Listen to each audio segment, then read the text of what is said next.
separate occasions to murder. Only one of these cases is classified as capital.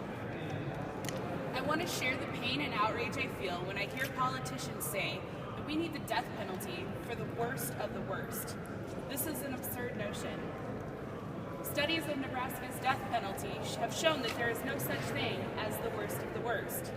Please, politicians and members of the public, don't look at me or any other victim's family, past, present, or future, and dictate to us whether or not our loss was the worst of the worst.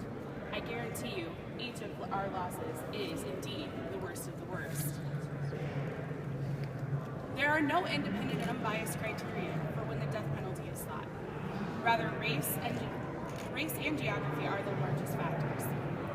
Lady Justice is always depicted as having a blindfold over her eyes because justice is supposed to be blind.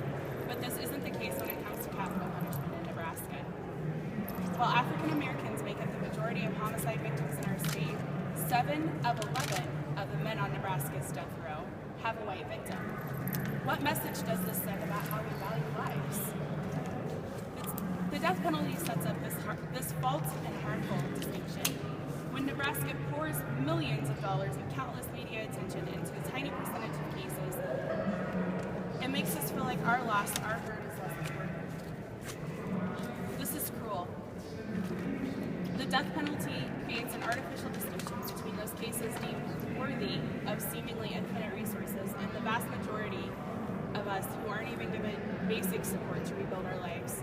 This distinction is an unnecessary harm to victims, and it's inevitable if we're going to keep such a rare and expensive punishment on the books. When some crimes are touted as being so terrible that they demand nearly infinite resources, the vast majority of crime victims are left wondering why more attention wasn't paid to our loss and more justice wasn't served. I assure you, to each and every one of us, every loss